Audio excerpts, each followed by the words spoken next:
The truth shattered his world in a single breath.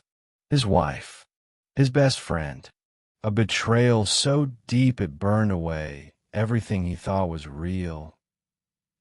And yet, as Daniel stood in the suffocating silence of their home, he realized the worst part.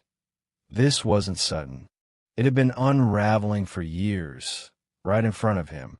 The cracks had been there, waiting, growing. He had just refused to see them. Now, he had to decide, was he a man who forgave, or a man who made them pay? The house was silent, save for the rhythmic ticking of the clock on the wall. The soft glow of the bedside lamp cast elongated shadows across the room, stretching over the space between them like an unspoken truth. She lay beside him, staring at the ceiling, listening to the even cadence of his breath.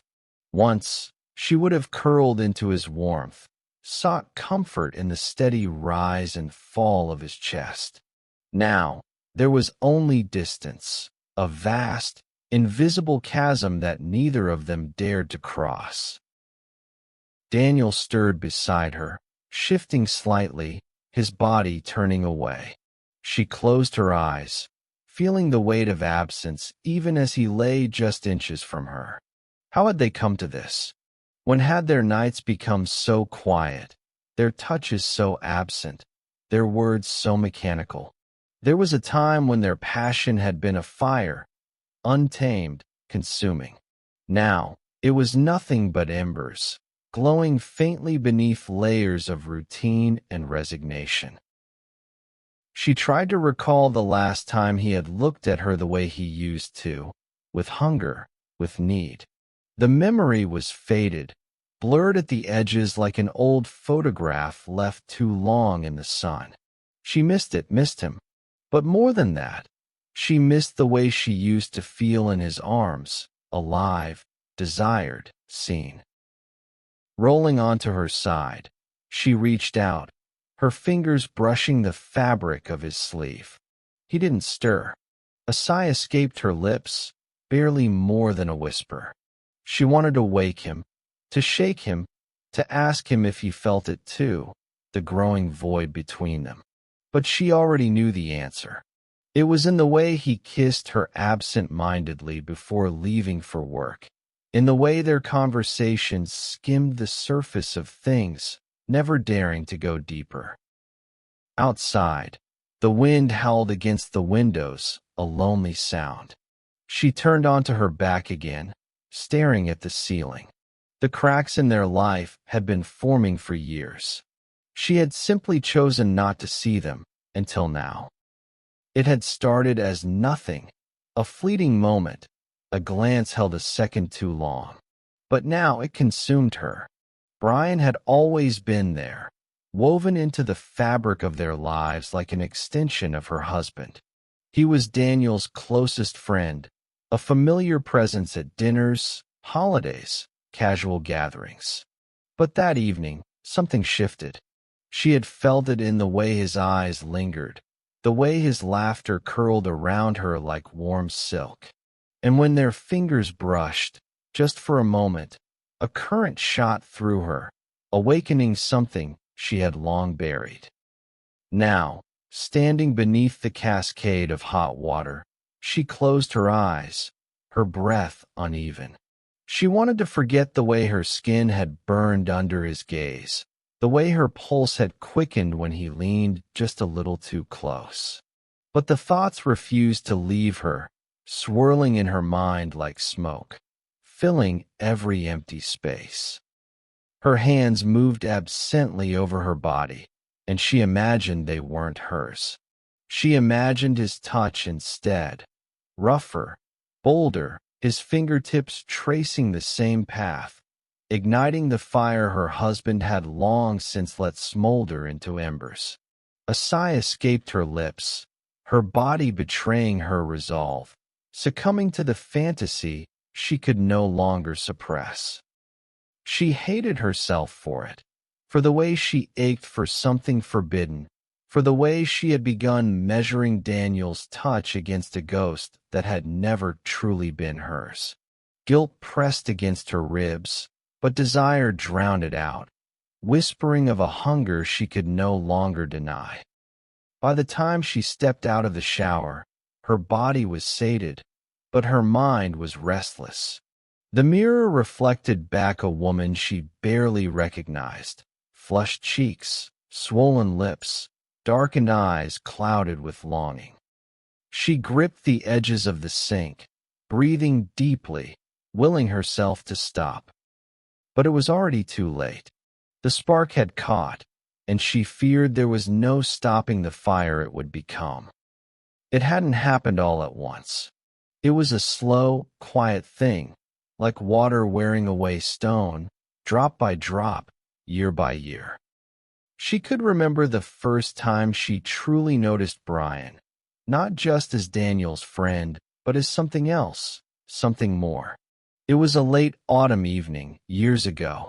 The air had smelled of burning wood and crisp leaves, the golden glow of lanterns flickering across the patio as laughter filled the night.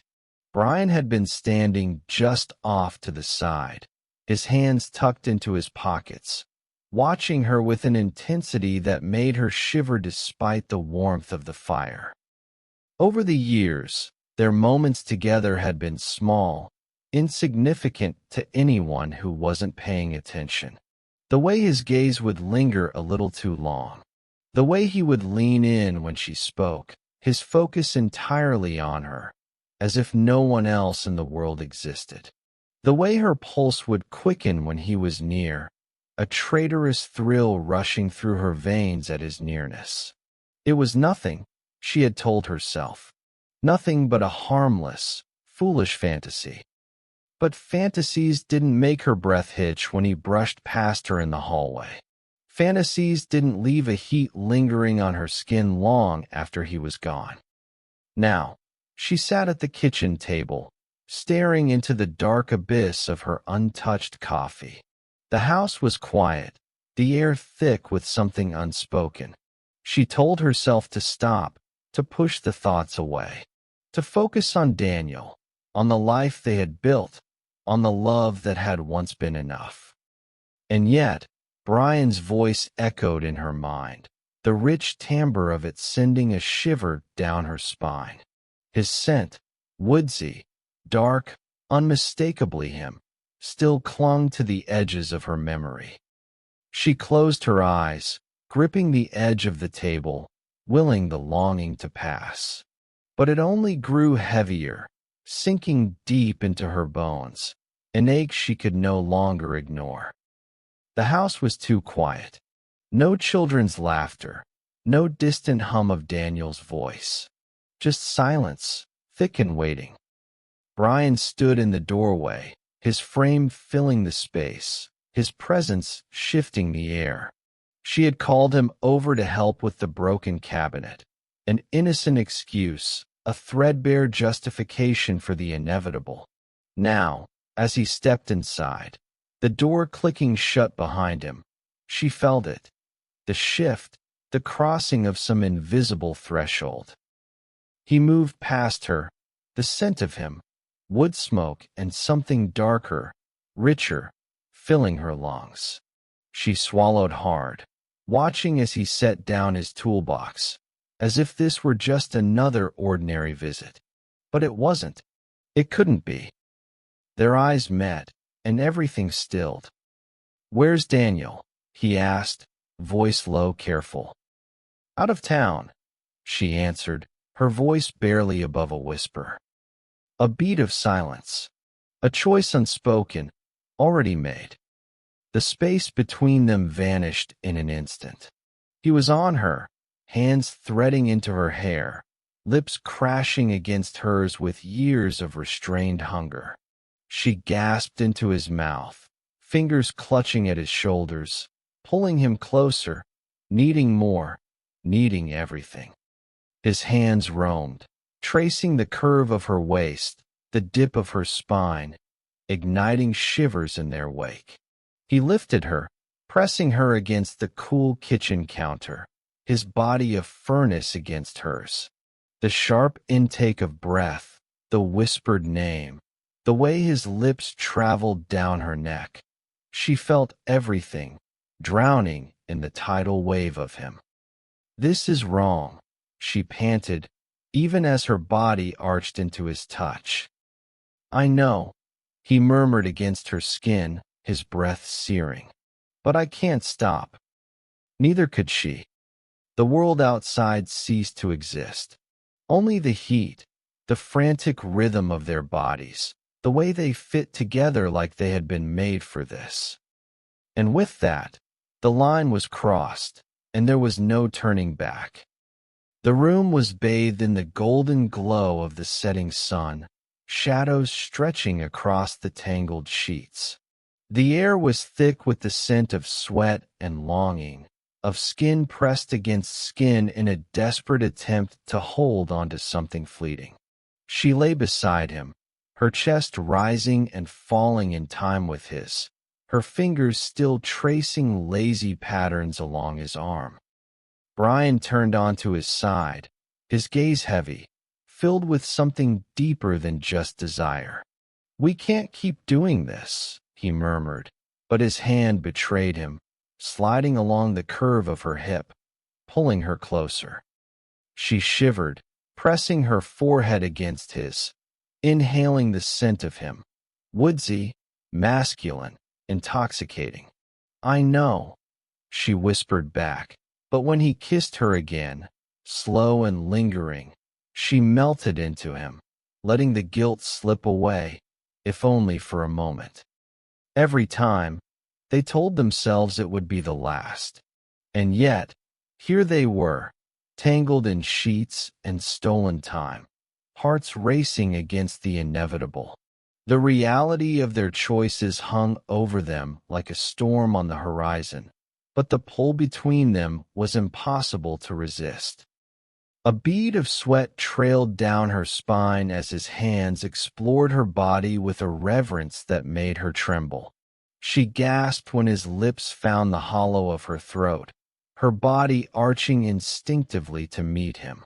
The heat between them was undeniable, a force neither could fight, no matter how much they tried. But when it was over, when the fire had burned itself out and reality crept back in, the weight of it all pressed down on her chest. She turned away, staring at the dim light filtering through the curtains, the warmth of his body both a comfort and a reminder of the betrayal she could no longer ignore. "I should go," she murmured, though she made no move to leave. Brian sighed, pressing a kiss to her shoulder. "Stay." And despite everything, she did. The night was still, but inside, a storm raged. She stood by the window, arms wrapped around herself, staring into the darkness beyond the glass. The weight of her decision pressed down on her chest, making it hard to breathe. Behind her, Brian sat on the edge of the bed, watching her in silence. The air between them was thick with things unsaid, with the finality neither of them wanted to face. "We can't do this anymore," she whispered, her voice barely audible over the pounding of her own heart. Brian exhaled sharply, running a hand through his hair. "I know," he admitted, but there was something in his voice, resignation, sorrow, longing. He stood and crossed the room, stopping just inches from her. "But tell me that you don't want this. Tell me that you don't want me." Her breath hitched as he reached out, his fingers grazing her arm, igniting a fire that she had spent weeks trying to smother.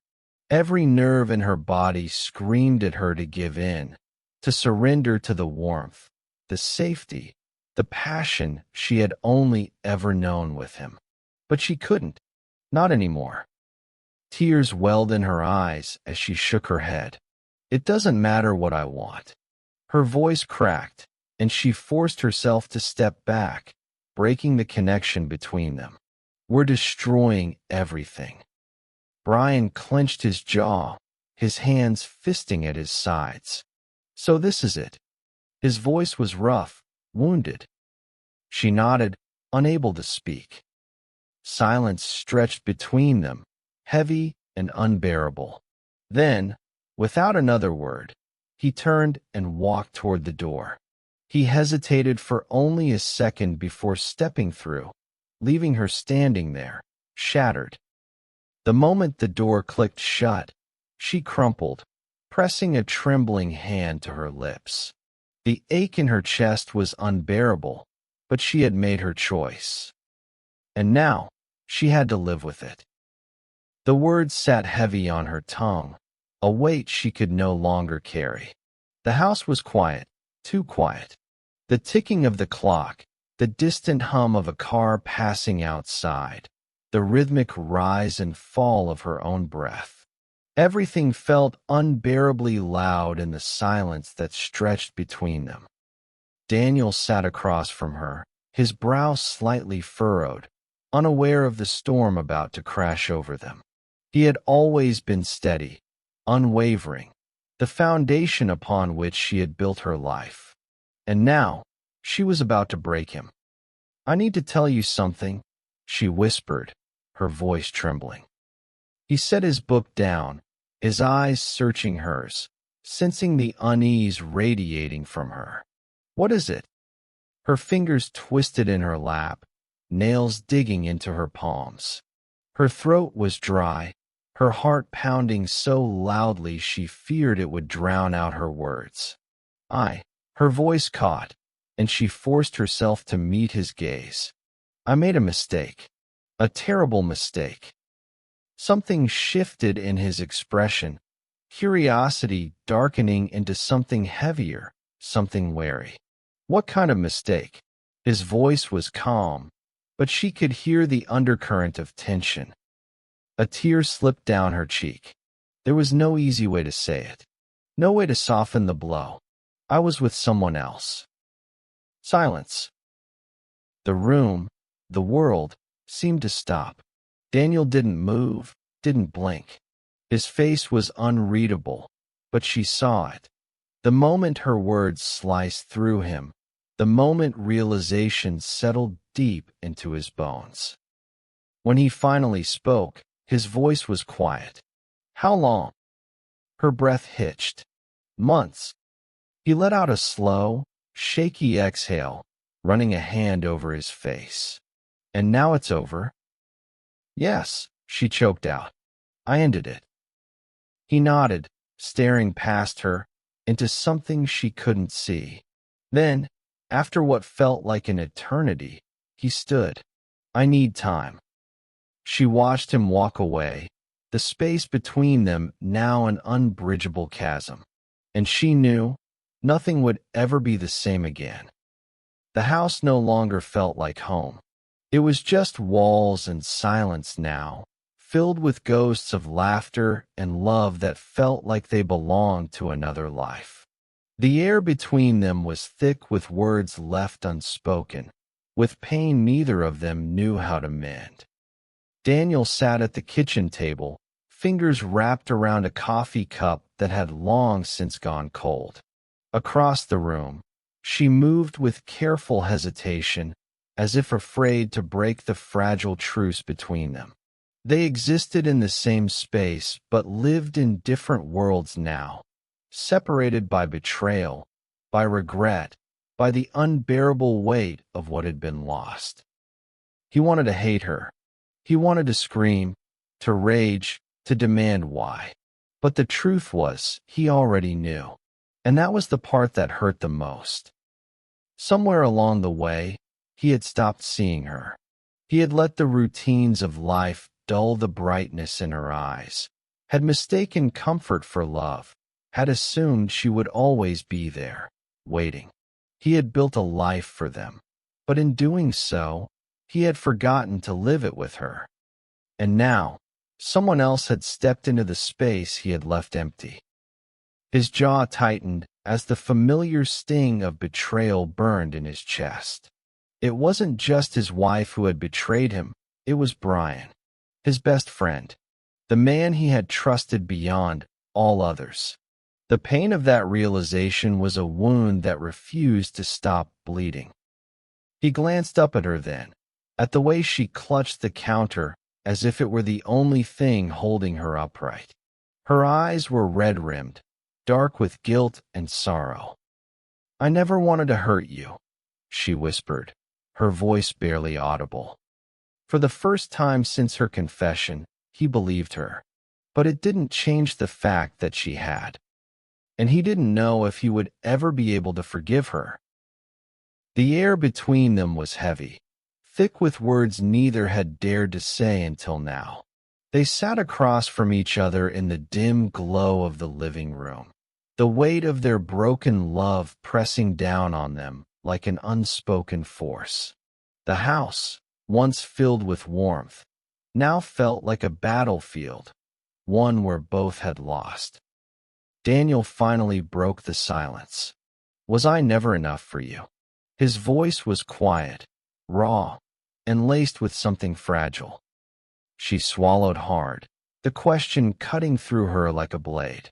"It wasn't about that," she whispered. "It was never about you not being enough." "Then why?" His fingers curled into fists against his knees. "Why him? Why throw everything away?" Tears welled in her eyes.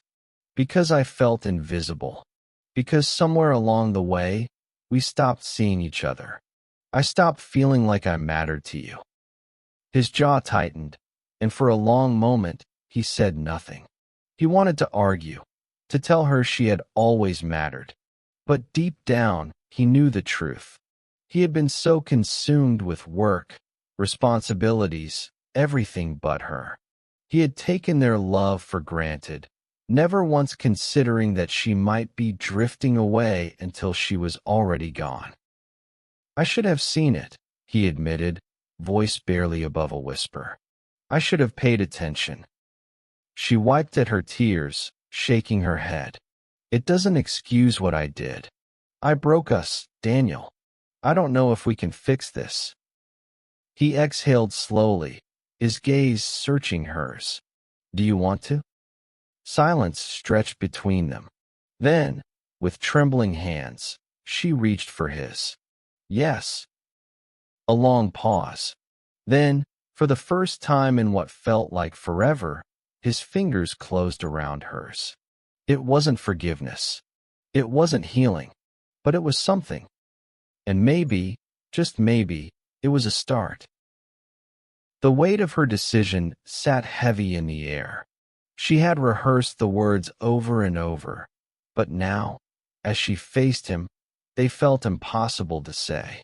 Daniel had been willing to try, willing to mend what was broken, but she couldn't. She couldn't live with the guilt, couldn't wake up every morning and see the pain she had caused reflected in his eyes. "I can't do this," she whispered, her voice barely holding together. "I thought I could, but I can't." Daniel stood motionless, his face pale, his hands clenched into fists at his sides. "So that's it?" he asked, his voice hollow. "You break everything, and now you walk away?" Tears burned her eyes. "I love you, but I destroyed us. And I can't ask you to spend the rest of your life pretending we can fix this." His laugh was bitter, sharp. "You don't have to ask. I was willing." He shook his head, exhaling shakily. "But I guess that doesn't matter anymore." She reached for him, but he stepped back. The distance between them had never felt so vast. "Daniel." "Don't." He cut her off, his voice raw. "Just don't." That night, Daniel drank more than he should have. The liquor burned his throat, numbing the ache in his chest, but not enough. The only thing that could dull it was answers, and there was only one person who could give them to him. He barely felt the cold night air as he banged on Brian's door, his pulse pounding louder than his fists against the wood. When the door finally opened, Brian stood there, his expression unreadable, his eyes shadowed with something Daniel couldn't yet name. "Tell me why." Daniel demanded, his voice rough, unsteady. Tell me why you had to take everything from me. Brian didn't speak right away. Instead, he stepped aside, leaving the doorway open. An invitation. A challenge. Daniel hesitated, then stepped inside. What happened next would decide everything. Some wounds don't heal. They scar, leaving behind a map of the past, jagged, unchangeable. Daniel stood in the empty house, the echoes of laughter long gone, replaced by an unbearable quiet. He had thought time would dull the pain, that distance would soften the memories. But betrayal wasn't something you simply walked away from. It lived inside you, a shadow beneath the surface. He had lost a wife, a best friend, but maybe, in the end, he had found something else, himself. With a slow exhale, he turned toward the door. It was time to stop looking back. Some things break beyond repair, and some men refuse to stay broken.